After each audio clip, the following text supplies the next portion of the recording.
a king who prepared a wedding banquet for his son. He sent his servants to those who had been invited to the banquet to tell them to come, but they refused to come. Then he sent some more servants and said, "Tell those who have been invited, I have prepared my dinner, and my oxen fattened cattle have been butchered, and everything is ready. Come to the wedding banquet." But they paid no attention and went off, one to his field, another to his business.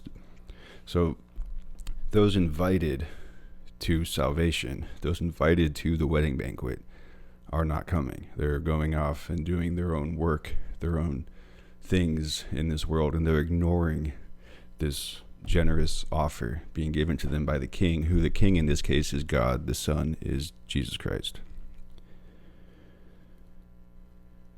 The rest seized the servants, mistreated them, and killed them. Right? So then the servants are being killed. The prophets that are out there are being killed by the rest of the people. The king was enraged. He sent his army and destroyed those murderers and burned their city. Then he said to his servants, "The wedding banquet is ready, but those I invited did not deserve to come. So go to the street corners and invite to the banquet anyone you find."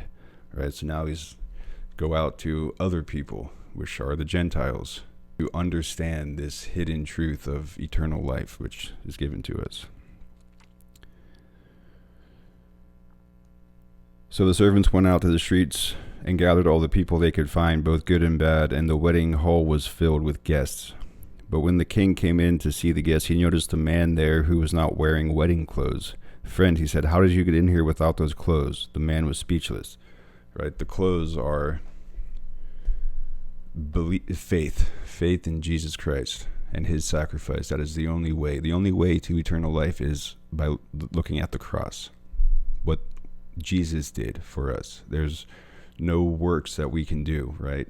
Other people will plow the field and do all these tasks and works in the world, thinking that will bring them to life and salvation, but it's at their own demise. They're working for nothing, because the only way is the cross, is what the sacrifice of Jesus Christ. The only way. There's nothing we do that can grant our own salvation. Only God can grant salvation. Then the king told the attendant, so the clothes are basically that faith. So this guy got into the wedding banquet without the clothes, the wedding clothes, without faith. So the king is like, "How did you get in here?" And they throw him out. "Tie him hand and foot and throw him outside into the darkness, where there will be weeping and gnashing of teeth. For many are invited, but few are chosen." Right? The outer darkness is eternity without God, which is hell.